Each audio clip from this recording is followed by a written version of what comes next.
Welcome to Unapologetically Progressive and AAPI. We're going to give everyone a few moments to join.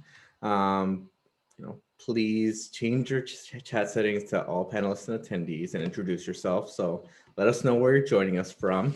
And if you're watching us from, I don't know if we're on Facebook yet, but once we get started on Facebook, we'll go ahead and feel free to comment in the chat. But we're just going to go ahead and start in a little bit, but we just want to give a few folks some time to join in. But thank y'all for coming.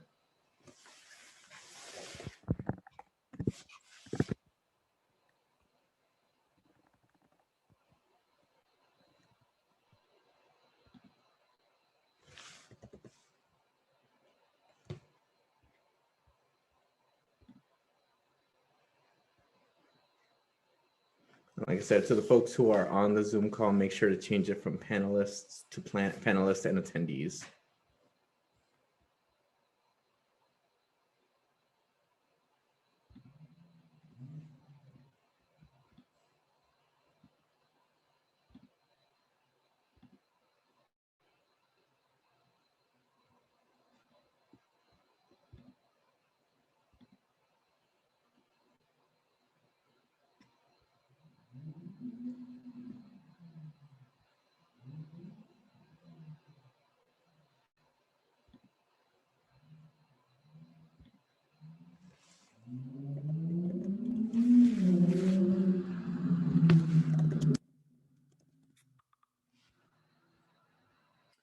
Awesome. So thank you all so much for joining. Like I said, if you're watching us on Facebook, feel free to use the comments section and let us know where you're watching from. And like I said, for those on the Zoom, please change it from panelists to panelists and attendees and introduce yourself to let us know where you're joining us from. But our panelists will be able to answer questions, answer a few questions towards the end of the program. So feel free to ask using the Q&A function at the bottom of your screen. But just to give you an introduction, Run for Something has built a program that does two big things: recruitment and support. So to date, we have recruited more than 75,000 people who have raised their hand to run for office. We recruit folks using events. We have such as this is just the one we're having right now, digital ads, National Run for Office Day, and many more. And we support our candidates through through their signups. We give them phone calls and we have wonderful one-on-ones with them. We also get to do endorsements. I, as the regional director, get to work with all our endorsed candidates. And I should back up. My name is Manny Asfitia. I am the Northern Regional Director here at Run for Something. And I handle the Mid-Atlantic and New England area. And I'm happy to be joining you all tonight. So I get to work with all of our endorsed candidates, some of which, all of which you'll be getting to meet tonight. And then also, we also interact and support our alumni. But a little bit more about Run for Something. We've been working hard, and since 2017, we've endorsed more than 1,500 people, and we just recently elected our 500th candidate in Marsha Johnson down in Alabama. But our classes should be reflective of what America looks like. So 55% of our candidates are women, 56% of our candidates are Black, Indigenous, people of color, and 21% of our candidates have been LGBTQIA+ across 45 states. So now that we've done that, let's talk about where we're going. So first to note, like I said, we have about 75,000 people, and nearly 10,000 have signed up since Election Day. And in fact, 11,000 people have signed up in 2021 alone. January was one of our best recruitment months. But we're still just getting started. So we can't pivot, we can't change missions or deviate. We have a brand new pool of people who are counting on us. And so far in 2021, we've endorsed more than 240 candidates, mostly women, mostly people of color, in 31 states. And 82% of those endorsements are for municipal office. And that's where we're going to keep doing. So the two programmatic shifts for the next 2 years: we're going to keep things local. We're going to focus on municipal races, because we know the importance of making sure, I think everybody was focused on Donald Trump, But at the same time, we had a lot of conservatives and extremists hurting our school boards, hurting our local, our town committees, our city councils. And so making sure that we do a great job of having a diverse group of folks who have progressive visions for our cities, who are gonna make sure that we do things that are gonna help our communities. That's why we have to focus on municipalities. And also by focusing on municipal races, we are able to build that bench of folks that we can go ahead and elevate in the future to run for state representative, to run for state senate, to run for lieutenant governor in the future, or governor, US Senate, and and hopefully one day we'll have a run for something president. And then the other thing we're doing is, we're targeted 17 target states, and we're looking for ways to set up some more permanent state-based engagement in a meaningful way. And so we're also looking at an alumni relational recruitment effort. So we're looking at how can we rebuild the Old Boys Club? How can we make that Old Boys Club be much more reflective of what we're doing? So we are looking at ways that we can help elevate our alumni. You'll get to meet one of our alumni tonight, Representative Marvin Lim, who's going to be kicking off and moderating this panel. But this is an incredibly important moment in our history of our country. So if Run for Something doesn't exist, where would that energy go? Who would all these amazing municipal candidates and even state candidates, who would they be looking towards? Who would be doing this work? And that answer is unclear. So we are committed more than ever to helping to sustain that support. And so we need your help to do so. So I know that this is a free event, but we hope that you would take the time to donate to Run for Something after this. And also I want to give a huge shout out to our host committee and to our sponsors. Who our sponsors include AFSCME, Authentic Campaigns, Planned Parenthood Action Fund, Precision Strategies, Civics Analytics, and NUCO. So thank you so much for helping to sponsor so many of our events.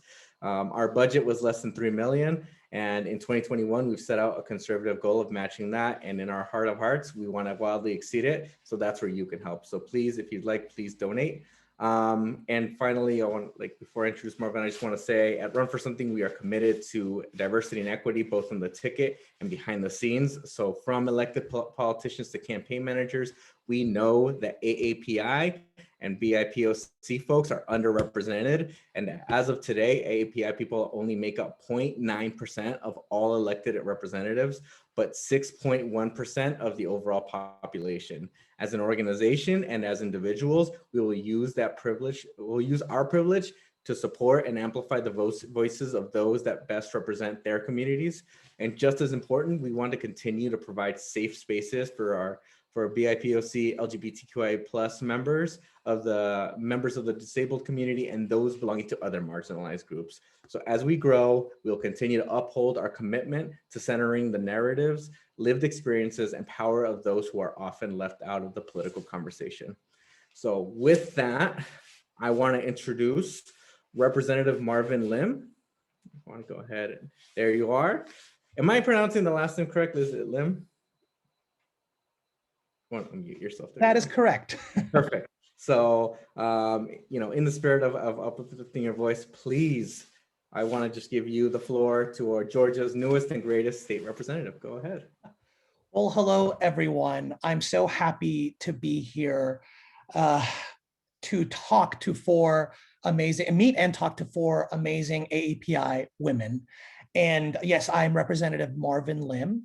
I'm state representative in the Georgia General Assembly representing House District 99. That's in Gwinnett County, which if you don't know, Georgia is in the metro Atlanta area.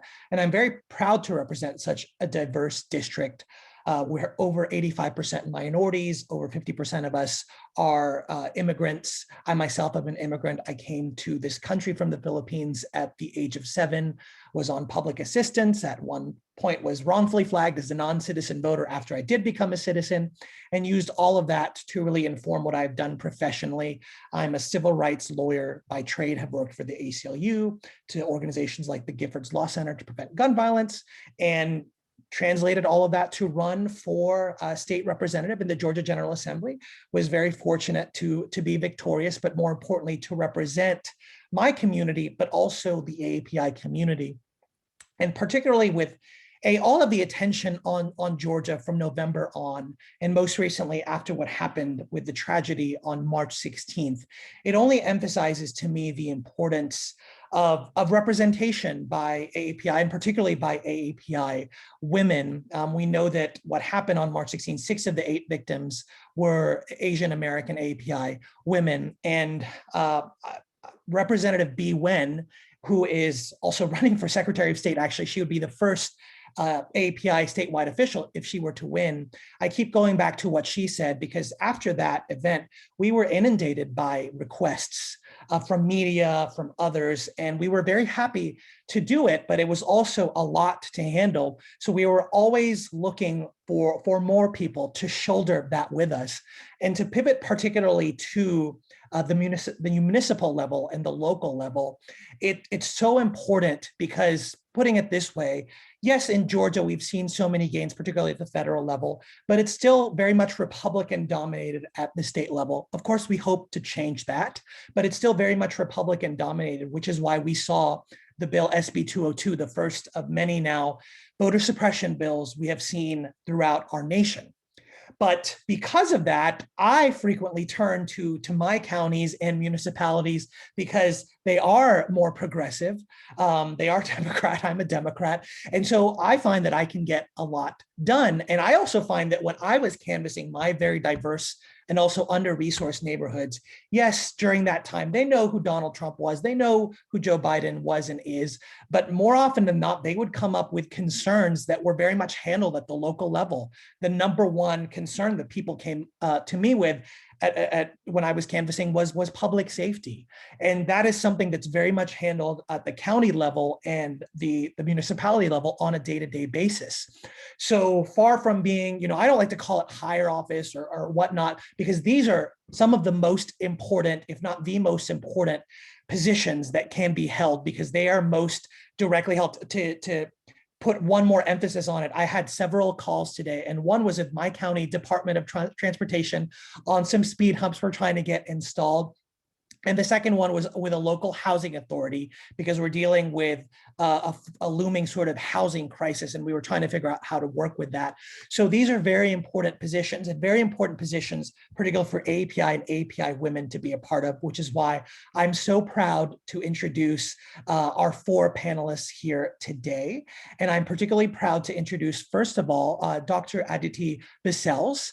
She is a first-generation immigrant herself, and she is running, of course, for candidate for Columbia City Council at large. And I'll give her an opportunity to introduce herself and also to answer the question. I'll just call you Dr. Aditi. Much of your career has been focused on healthcare, and particularly using data-driven research, more important than ever, we have seen.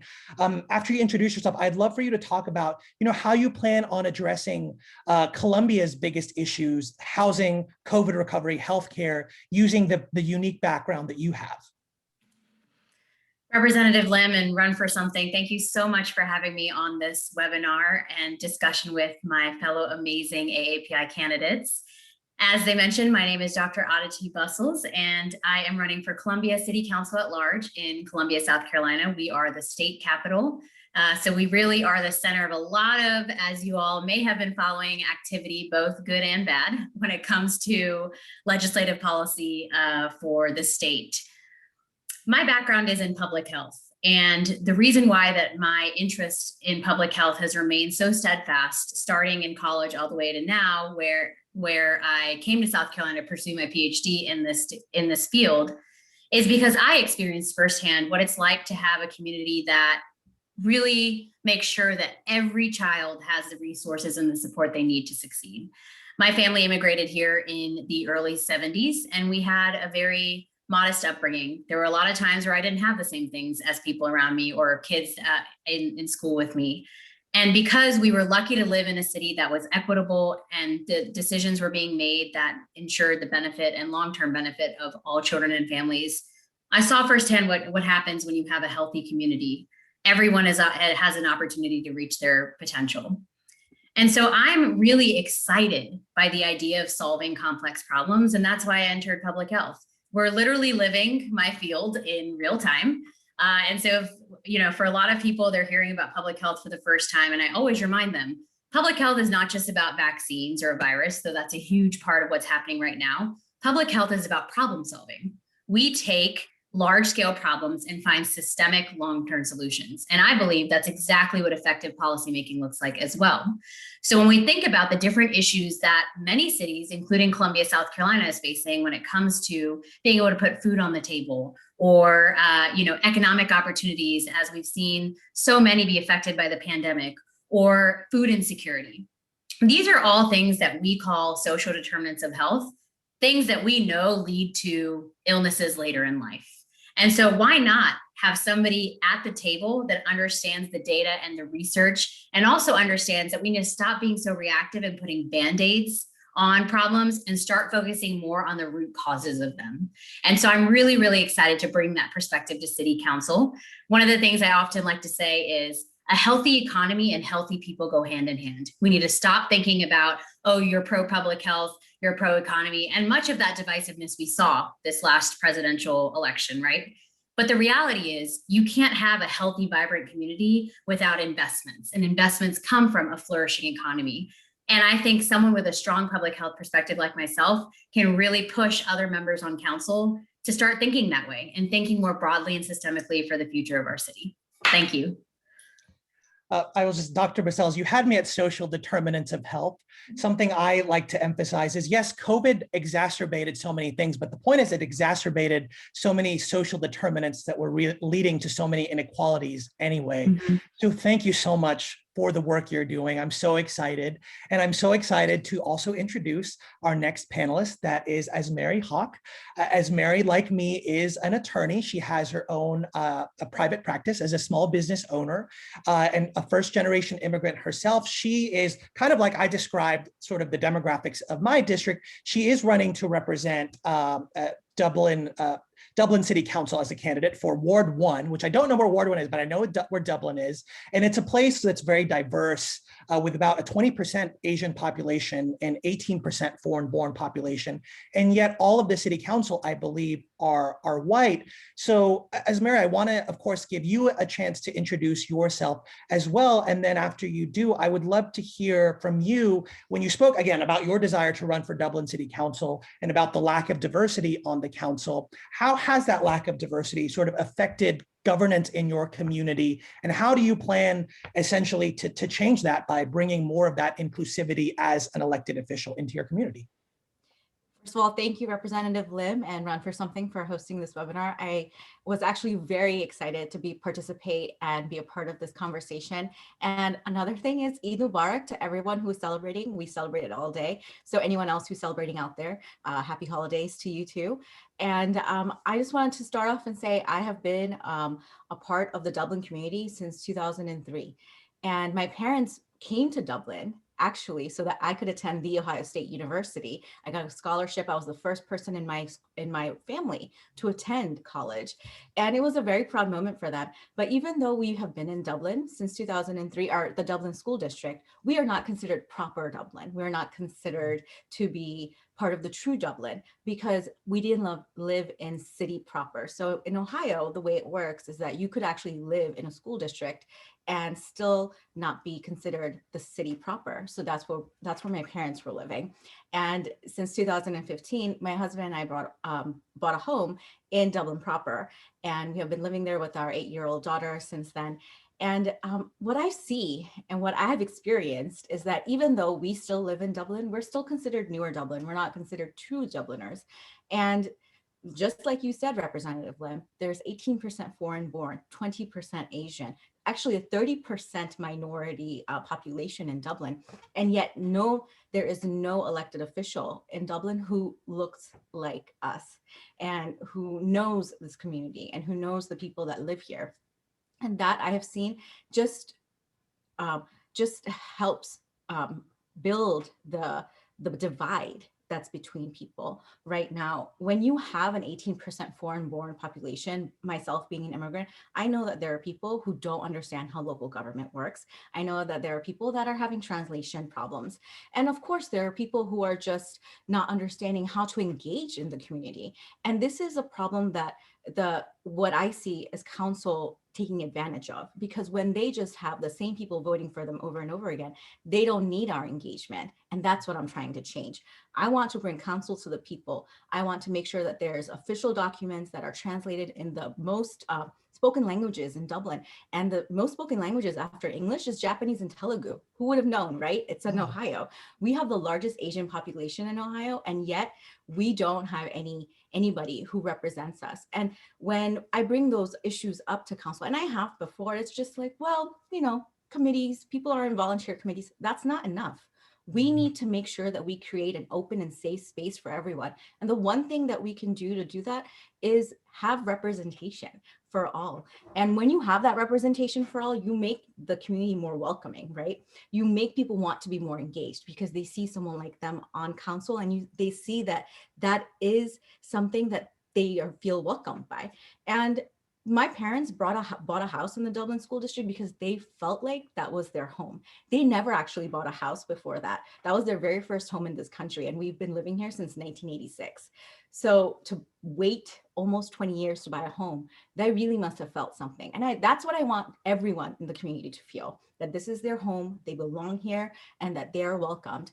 And I hope to bring that change to Dublin City Council. Thank you. Ajmeri, so much of what you said resonated with me, not only in terms of representation when you're out there and people are like, oh, you are a AAPI.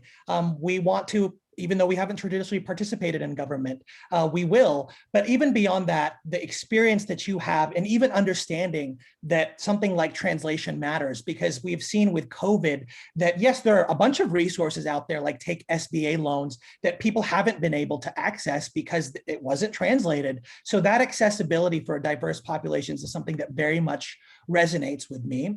And thank you for that. And speaking of diversity, I'm of course proud to introduce our next panelist. That's Trisha Shimamura. She is a candidate for New York City Council in District 5. Again, actually, I know where District 5 is because I've been told that is the Upper East Side, Roosevelt Island, and parts of El Barrio and Midtown East. And Tricia not only is a mom, a community advocate, she is a proud Japanese Puerto Rican woman, lots of intersectionality there, but she's also a social worker. Before I was a lawyer, I was a social worker who began her career in the New York City public schools, which is a massive beast of a thing.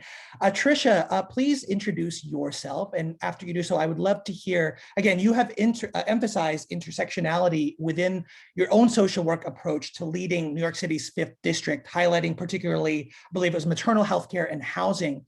Tell us a little bit about the how you plan to attack those very complex issues from that intersectional social work framework.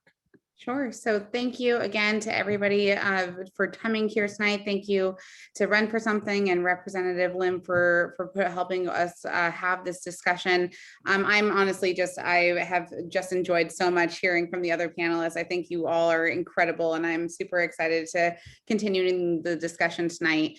You said a lot of it. I am not the typical person who runs for office. I am a proud Japanese Puerto Rican woman of color running for office in a district that has never elected a person of color, not on the city, state, or federal level.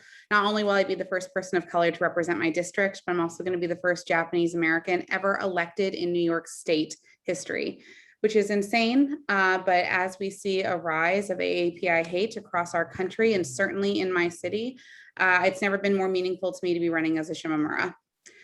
You also mentioned that I'm a mom. And that is another hat, another identity that I wear. And I'm very proudly, you can maybe hear my 2-year-old singing to himself in the background, but I will be only one of 3 mothers in our 51-person city council when we get elected. And let me tell you, I know firsthand what it is like to balance the demands of work and home. And finally, as a social worker, I didn't grow up dreaming of being an elected official. I grew up instead dreaming of working with women and children. And it was only while I was a school social worker, and you're right, a beast of a public school system, that I realized that our kids were set up to fail. It was only going to be through fixing these big systems that just were designed to allow some of our most vulnerable to fall through the cracks, that we were really going to get at breaking and through these cycles and really helping those who are most vulnerable succeed. So for a lot of reasons, I am not the typical candidate, but only one reason why I'm doing this. And that's because I really do love my community. And I want to do everything I can to make sure the working families, seniors, small businesses, and every other resident living in my district have what they need to stay in our city and thrive. I do bring an intersectional approach to these problems because that's who I am. I am a proud Latina. I am a proud Asian American. I'm a mother. I'm a renter. I'm someone who has student loan debt, and all of that plays into my priorities and what I want to do in our city council, particularly when it comes to maternal mortality. I already said to you before that there's only 2 moms right now in our city council with school-age children, 2 out of 51. And in my district, and actually in my city, if you are Black or brown and pregnant, you are 8 to 10 times more likely to die in childbirth than you are a white woman from completely preventable situations. That is ridiculous. I think it's ridiculous that in my district, childcare costs somewhere between $35,000 and $50,000 a year. And even if you could afford it, good luck finding a seat, because really the truth is that we only have enough seats for 20% of the actual need. In my district, if you're homeless, then there's a good chance that you're also over the age of 65, and an even bigger chance that you're an immigrant. These issues are complicated and intersectional by nature, which is why I believe that my background is someone who looks at things through an intersectional lens, who looks at things through a lens of social workers who don't look for Band-Aid solutions, look for comprehensive change. That's what we need as we recover from COVID. I believe that that's what we need across the leadership of our country. Folks who have been marginalized, who do carry with them communities and voices that just haven't been heard, have been overshadowed and overlooked for way too long. I'm so excited to be joining in the conversation tonight, but I'm also really excited to send the message, if I can send one message to all of the folks listening in tonight, it's that your identities, the pieces of you, the communities that you carry with you in every single room are so worthy of being heard. And if any room or any space has never had one of you before, if there's nobody who looks like you, then make room. And that's certainly what I plan on doing. I may be the first Asian American elected in my district. I may be the first Japanese American elected in New York State, but I will most certainly not be the last. So I'm excited. Trisha, that is so inspirational. You're right. I had no idea that there had not been a Japanese American elected to public official in such a diverse state as New York, but particularly excited about that intersectional approach. When you mentioned maternal mortality, Georgia, we all often are either next to last or last in terms of our horrific rates. And you're absolutely right. That's something that has disproportionate impact on BIPOC people. And it's not a Band-Aid issue. So that intersectional approach is so important. And finally, I am very happy to introduce our last but not least panelist. That's Aisha Chughtai. She is a candidate for Minneapolis City Council for Ward 10. And when I was reading her bio, I was very excited to see she was campaign manager for now Congresswoman Ilhan Omar. But beyond that, she herself is a community advocate and organizer. She is a union activist, particularly right now for Service Employees International Union, that's SEIU. I love unions, of course, and a first-generation immigrant herself and a Muslim American. Please introduce yourself, Aisha, and also answer the question. You represent so many young people today who did get their start in politics through entry of grassroots activism around social justice, labor movements. Tell us a bit more about how your work as an activist informs your approach to local governing. Yeah, thank you so much for having me. Tricia, I have literal chills from everything you said. My name is Aisha Chughtai, and I'm running for the Minneapolis City Council because the stakes are incredibly high today for renters, for people living in poverty, for queer and trans people, for Black, Brown, and Indigenous people, and they are only getting higher. I've worked to elect progressive leaders to every level of government across Minnesota, and in the labor movement, I'm helping working people build a different and better world every single day. Most of my career has been spent bringing people together to build a world that we need to live, full, safe, and joyful lives. But for all of my time in political work, the most meaningful things that I've accomplished have been grassroots and in community. During the uprisings following the murder of George Floyd in Minneapolis last summer, my neighbors and I came together to support and protect each other as white supremacists threatened to burn our neighborhood down. We built, one of the largest mutual aid sites in the city at one of our local businesses to make sure that all of our neighbors, had groceries when the local stores were boarded up. I saw firsthand how when the systems around us fail, it's community that shows up and fills the gaps. And I'm running for office because I believe our government has a responsibility to prioritize those who are closest to the ground in decision making. I'm dedicated to fighting shoulder to shoulder with my community to build equity and justice for all Minneapolis residents. And, I want to be a champion for people who are often forgotten, renters, students, unhoused people, and working class people like me. Just like really excited to be here. Thank you so much for inviting me and excited to dig into some of these questions.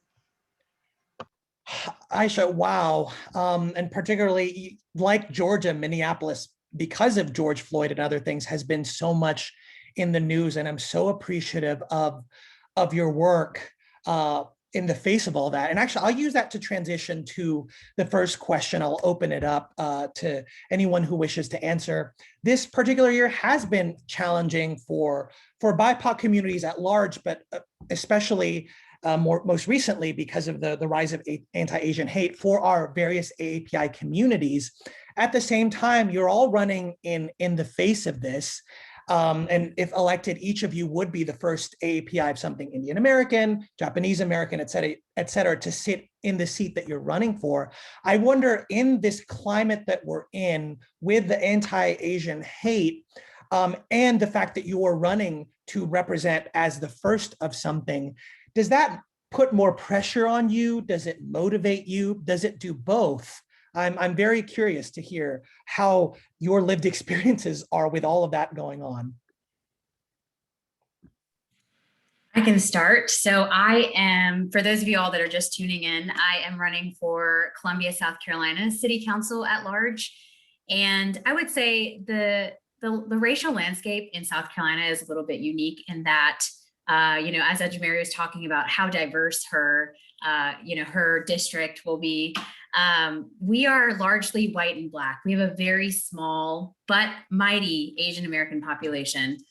And so for many people, this is the first time they're really reckoning with and understanding that there is what I like to call the other, because that's what we're normally considered. In my data world, we get collapsed into other and never get used for analysis. And in conversations, people are used to using people of color and Black people synonymously here, right? And so what we've really done is we've tried to harness the momentum around the Stop AAPI hate movement to bring light to and to highlight the amazing Asian American and Pacific Islander business owners, entrepreneurs, champions in Columbia, South Carolina, to make people realize that we're here and we deserve a seat at the table.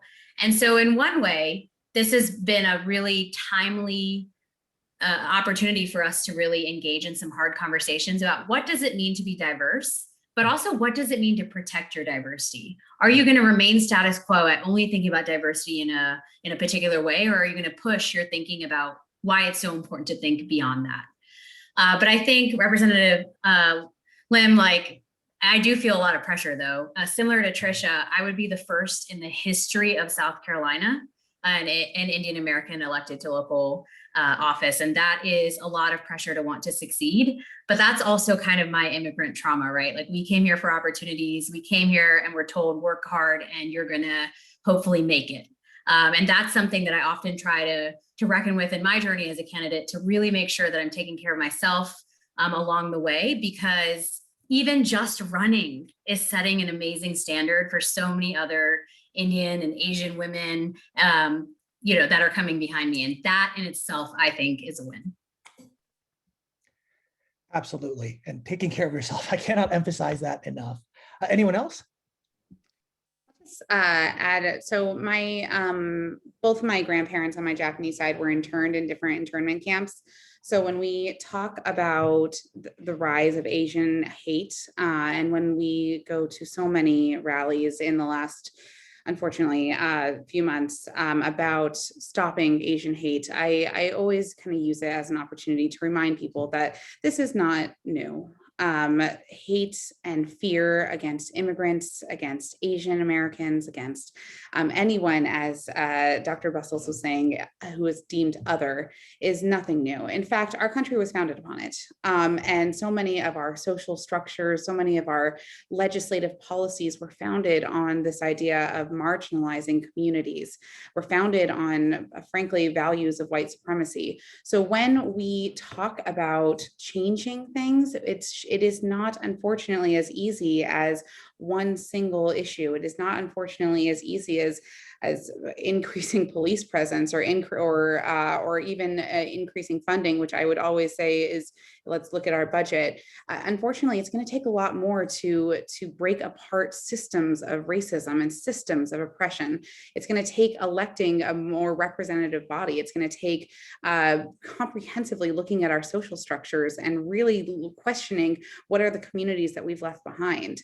And I do think that, you know, again, I look back to my own history, I look back to my own roots, and my grandparents are still mostly living. So I mean, this is not the hate that has been shown against Asian Americans.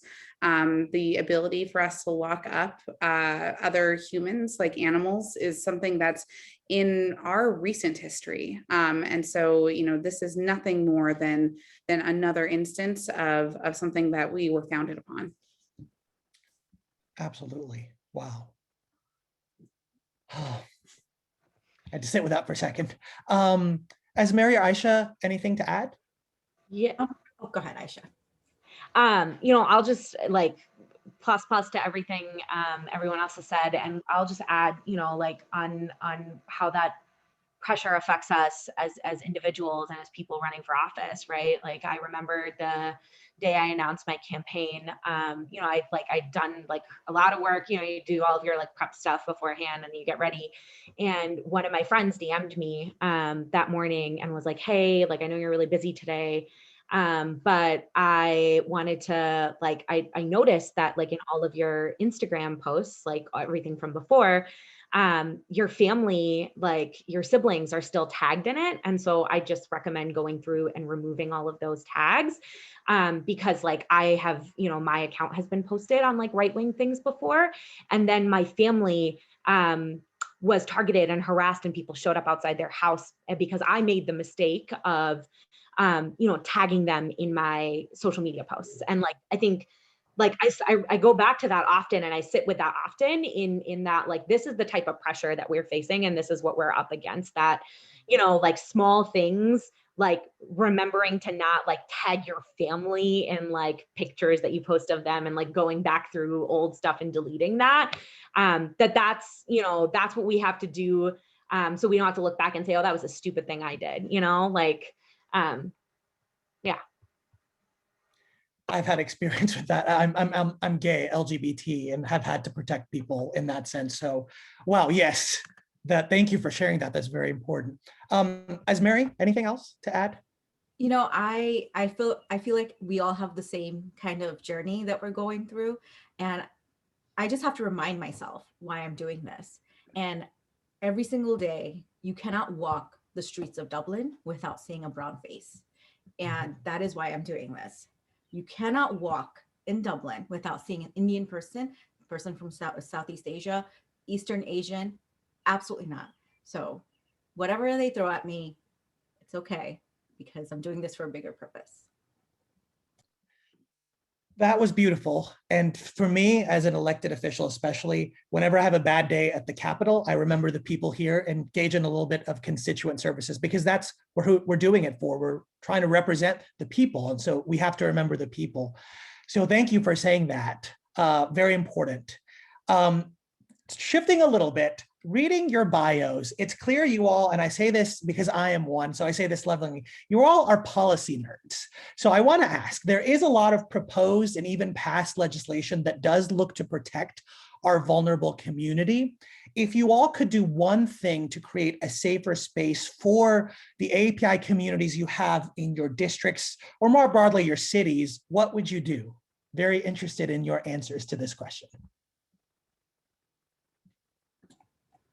I'll go first. I've thought about this. I would have specific holidays that we celebrate in Dublin government, because so many of our people are celebrating it, and that automatically creates a safe space. My main goal is to help create a safe, welcoming space for all of Dublin.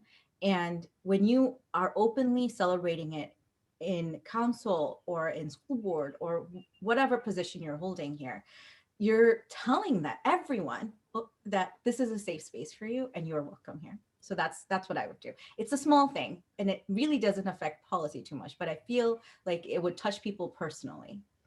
So actually, that actually does affect policy a little bit. So we were going over our fireworks ordinance, and they wanted to make exceptions for specific holidays. So in South Carolina, we have a very liberal fireworks ordinance. And then it's localized in specific instances.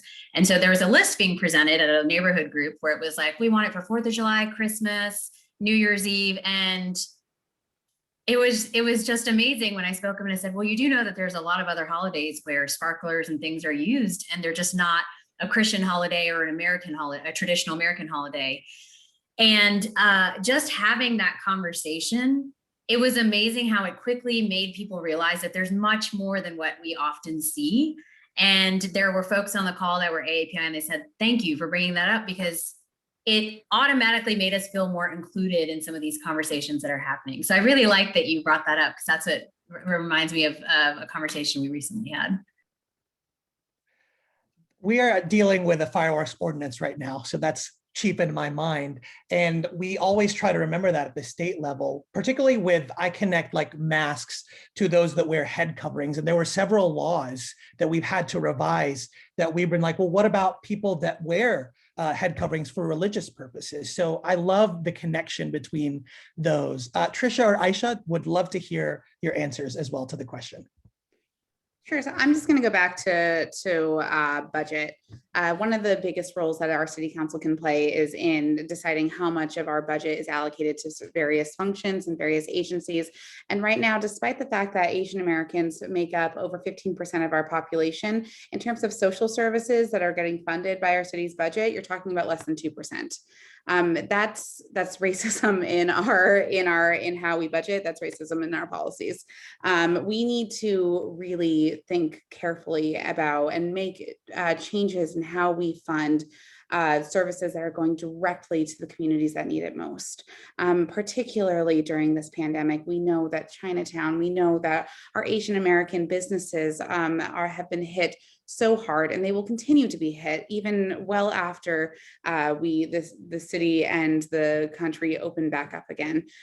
So this is a time for us to be creative. This is a time for us to really double down on our commitments to fund our Asian communities, about thinking about new ways to create grants and loans and other ways to really stand with our Asian American community and really support them as we get through the rest of this pandemic. So for me particularly, it's about budget.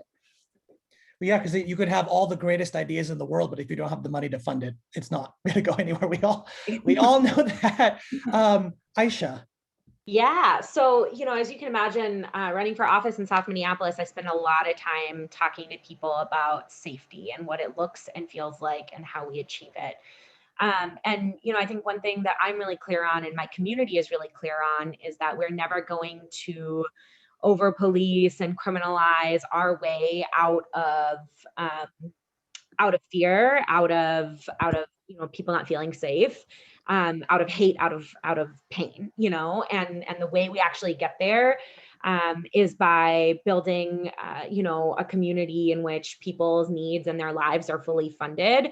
And so if there's one piece that I would really think about is like, how do we shift away from the structures of policing that we have always relied on, and instead invest in people's lives, right? Like making sure everyone has like a safe, affordable, and reliable and dignified place to live, access to transportation that meets their needs, and are treated with dignity and respect in their workplace.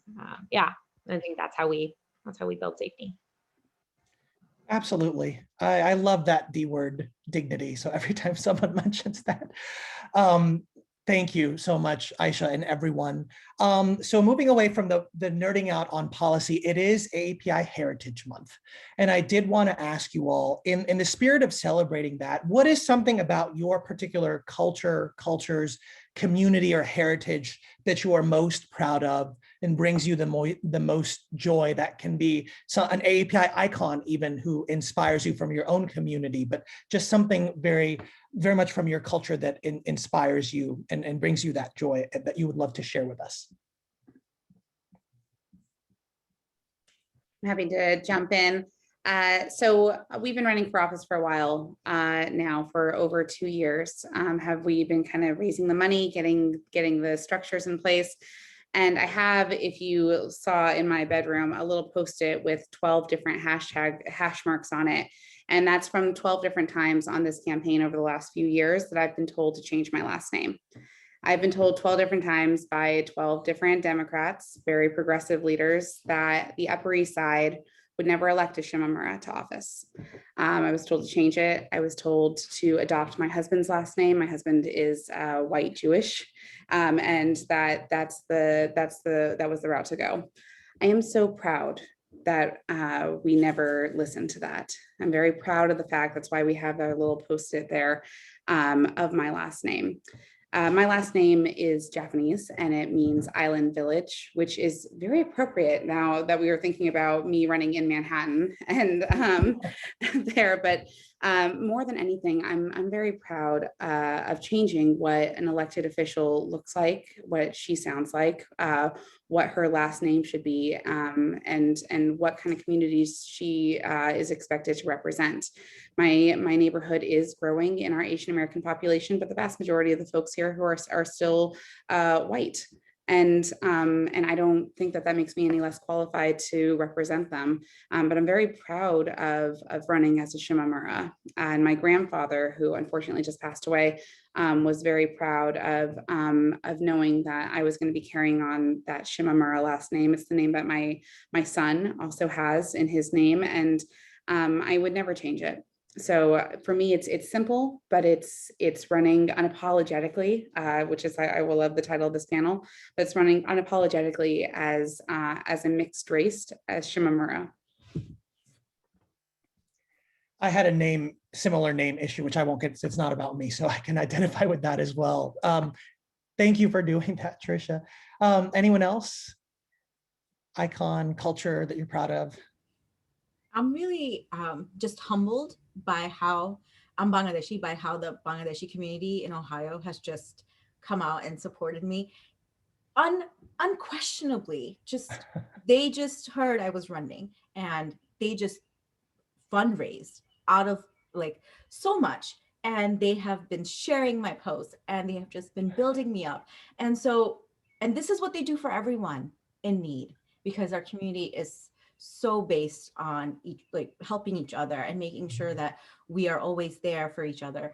And so I'm proud of that fact. I'm proud of the fact that I come from a community who, besides just helping each other, also raised me, also made me the person that I am, who's willing to give back. And that's what I'm hoping to do for everyone, is bring that community side to everyone here.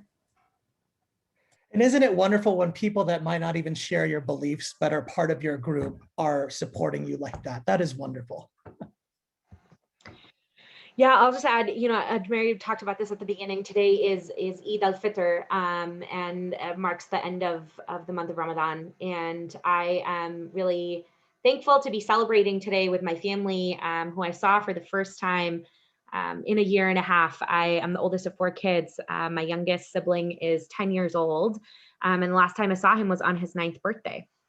And it's been really exciting to share space with them and hug them for the first time in such a long time. And that's something that I love, that, regardless of what our family ever does, and what work is and what school is, whatever, like, this is how we love and support each other every year, that this is, we come together and we eat and we like make fun of each other, and like, that's what we do. And I will just say, like, on the piece about a South Asian icon, no one else has answered this, but I really want to, because I spent some time thinking about it.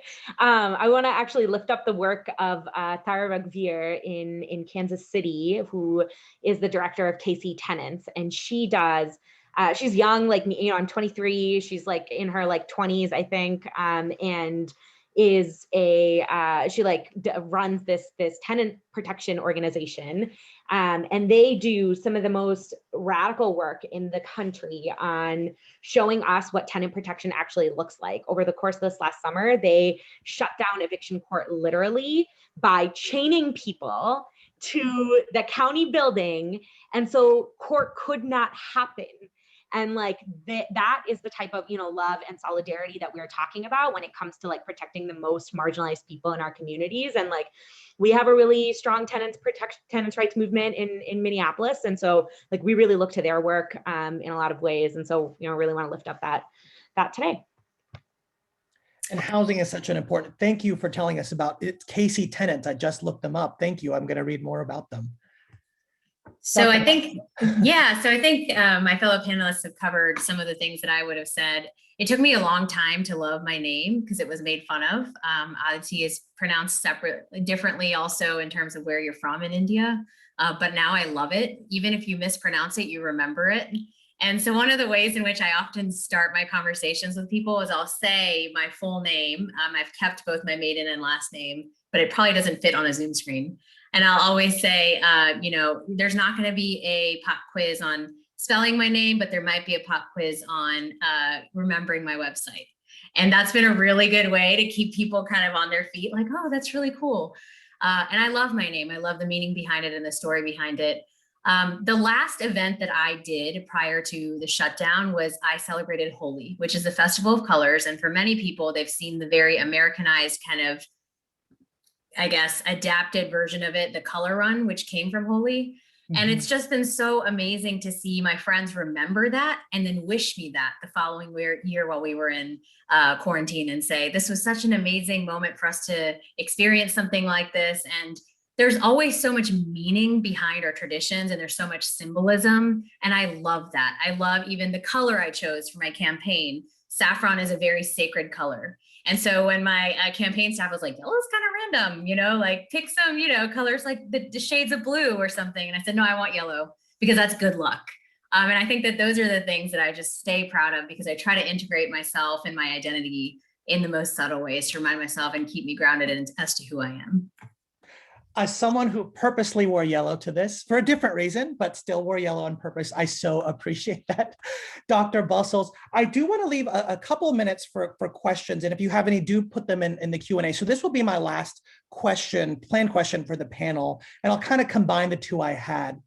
Panelists, what would you say to other API people who are thinking about running but are hesitant or afraid? And conversely, to those who wish to support them, what would you say is some of the best things we can do to be supportive of would-be AAPI candidates? So I would say it's okay to be scared. It's probably very natural, and you're going to be scared throughout the campaign trail. It's just going to happen. But you will inspire so many, and it will open a lot of doors, not just for you, but for people who come after you. And it's very necessary for us to run and do that for the next people who come. And as far as, I'm sorry, I forgot the second part of your question. What should be doing to support those would-be candidates? Donate, like, share, and, volunteer. That's the best way. Ajmeri, before I forget, you are so succinct. I need to take more lessons from you. I have to put that up. And judges do not like to waste time. You get to the point. Maybe I'm an attorney, but not trial. So there's my lesson. So I just did want to say that. Aisha, Dr. Aditi, or Tricia? Yeah, I think people who feel afraid or hesitant, like, yeah, you should absolutely feel afraid and hesitant. It's a scary thing to do. You know, you're like putting your life out there, and you know, asking people to give you the one of the most sacred things we do with each other as human beings, right? Like give you their trust. That's a big deal. It's easy to break, and you know, we should be scared. I'm terrified all the time. And you know, on what we can do to support AAPI folks who are running for office, you know, give money and do it early, you know, like that's it, just do that, you know, and if that's all you're going to do, great. Like that's what we need. We need money and we need it early. Definitely, definitely. Anyone else? So I saw a question, if someone said, how do you deal with the fear? And I spoke a little bit about this earlier. It's ongoing. Even right now, my phone's blowing up something related to the campaign, and I'm like secretly losing my mind, but keeping a smile on my face and talking to you all and keeping the hope going.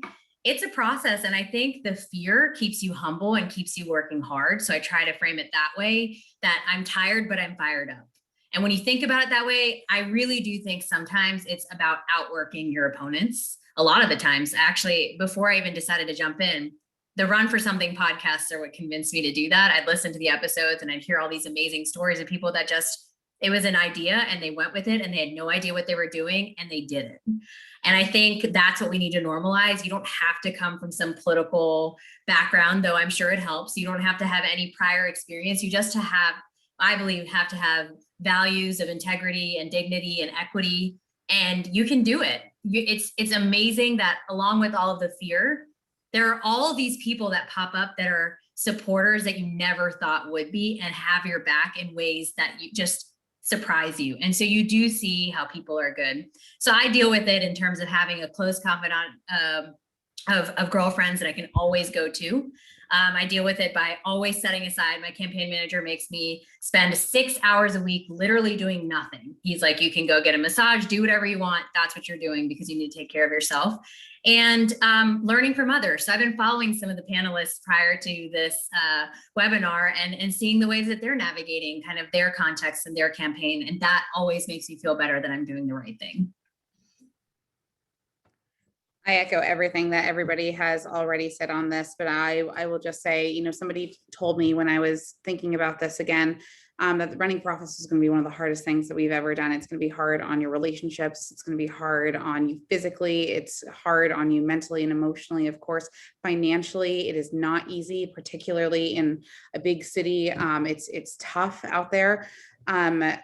You know, the truth is that you're not alone. It may feel like that because you don't see anybody who looks like you, and it may feel like that because everybody else has so much more money than you do, and it may feel like that because you've never done this before, and it's stressful. But you're to what Dr. Bussells was saying, you're exactly qualified and exactly ready to take this on. And you're not alone. Organizations like that's why organizations like Run for Something are around, to give you that support from across the country. How amazing is it that I saw through the chat how many people are calling in from California, from Louisiana, from Montana, from everywhere. That's incredible. And you're not alone. You're just making room for your friends to come behind you. So really and truly, you know, keep the faith alive. Just go. So be, you know, be who you are and run your race unapologetically, expecting to make space at the table because you are deserving of space for certain. And then Aisha is so right. I mean, at the end of the day, it is money. And that's, you know, that's just the long and short of it, particularly when you want to run a competitive race. You better be ready to ask everybody. Somebody told me that it's not you asking for money, it's you asking for your money back. I mean, this is an investment in you, that this is, you got to expect it. It's tough, but raise that money, raise it early. If you're not running, but you want to help somebody else who is, donate, offer to do a phone bank, offer to provide some flyers out on the street with somebody else. There's no, there's no short list of tasks that a campaign needs to be running. But at the end of the day, you're not alone. And certainly I get something out of seeing all these incredible members of the AAPI community who are just killing it across the country. It makes me feel better at the end of the day. And I certainly hope that that we'll be rooting you on as well. That is so wonderful. Yes, money is very important. It is not the only thing. And there's always a place for someone who wants to help. So you can support AAPI candidates in so many ways. Okay, I'm going to ask questions that we've had in the chat, and I will leave it up to you to answer one of them, however you choose. One, how do you respond when people ask about your young age? 2, how did you decide what office to run for? It's always a good question. And 3, what do you want to tell little girls who look like you, who feel like they aren't seen in government and politics? So choose whatever question you would like to answer. Youth, what office to run for? What do you tell little girls? Actually, I'll start with, go ahead, Ajmeri, go ahead. I was actually told wait your turn earlier this week. And I just want to say that there's not many people who look like me as a trial attorney in Ohio anyway. So I just said, hey, I'm running and you're just gonna have to get used to it. And that's basically it. So yeah, if people question your age, tell you to wait your turn, give them whatever answer you want, but do it. Exactly. Anyone else? I would say the same thing. I think that was a question I was going to answer along with what I decided to run for. Is there's going to be a lot of people that tell you that you haven't paid your dues, even in our own party, right? That'll say you need to work harder, you need to have more name recognition, you need to be involved in certain groups. And that's not to say that those relationships aren't important, because they are. But I think that the tides are turning in terms of recognizing that young progressive voices need to be at the table, and we have been missing for a long time. And I think that you just have to learn to block out that noise. I think there's a lot of people that have run for things or in positions of power. It reminds me of the documentary around Michelle Obama, where she said there's a lot of people at the table that don't even know why they're there. They just always have had the opportunity to do it.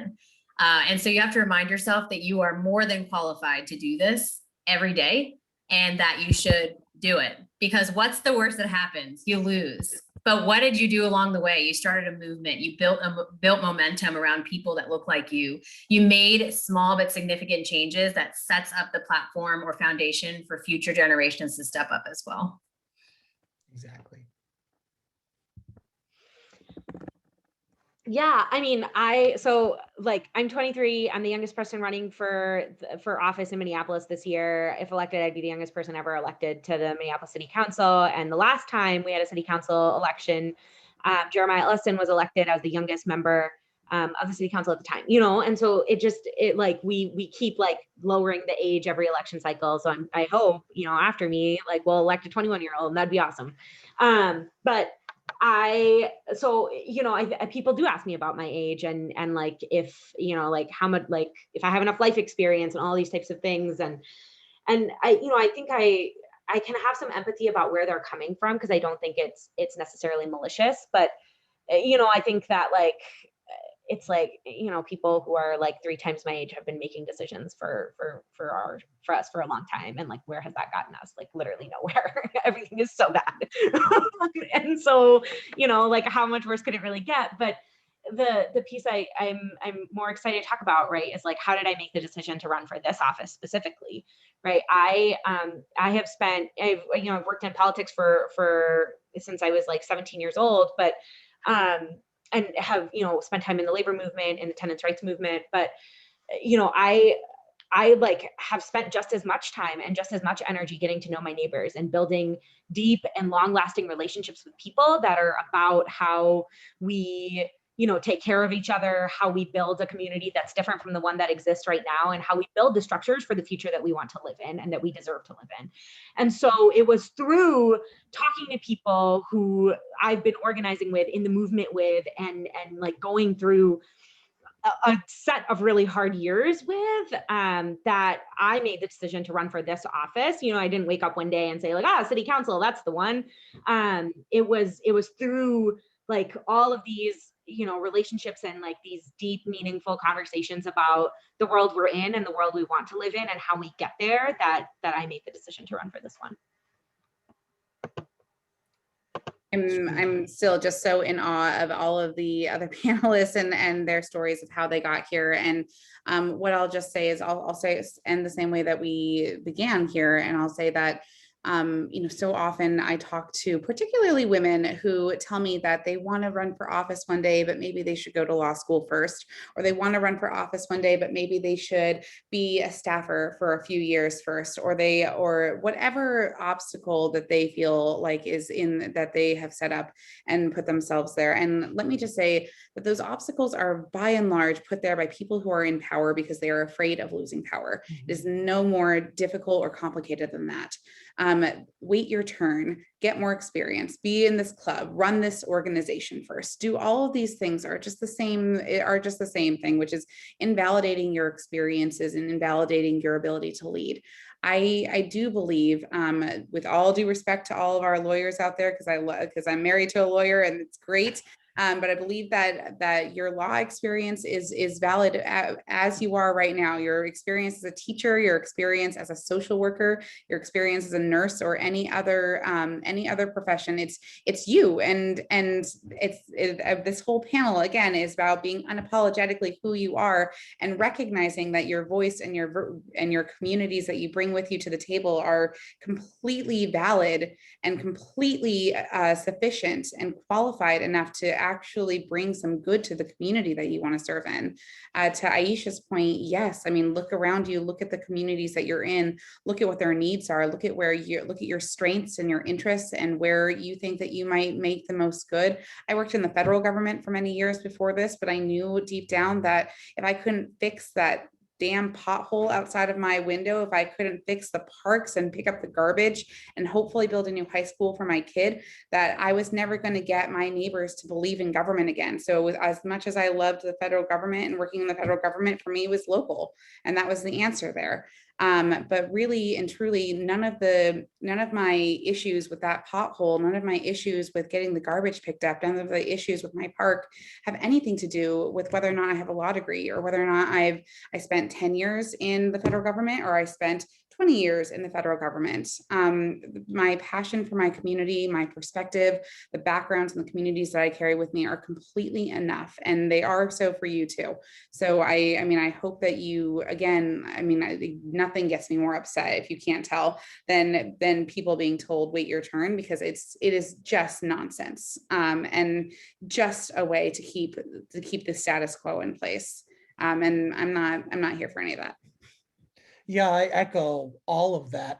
Care for your community manifests itself in so many different ways. I am a lawyer, Ajmeri is a lawyer, but I think we would all agree. I will say, if I didn't have doctors or epidemiologists or people like Dr. Bussells in the state legislature this past year, I think we'd have even worse policies because of COVID. So I want to echo, your experiences are valid. And if you care, there's so many ways to show it. Obviously be doing something, right? But you don't need a particular path. I really want to echo that. And I've been so inspired. I told my fellow panelists, this is one of the best panels I've been on many in the last year and a half.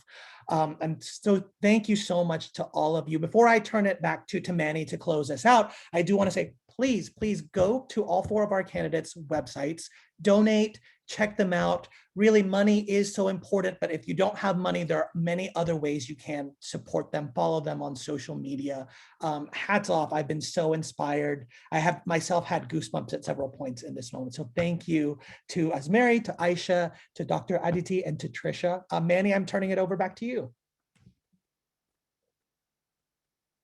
Thank you, Representative, and thank you all. Once again, that was one of the most like powerful conversations I've heard all year. Like, shout out to all of y'all, Adity, Ajmeri, Aisha, Tricia, and Representative Marvin Lim. Like, y'all are so amazing, and like we're so excited and so blessed to have endorsed y'all in your race.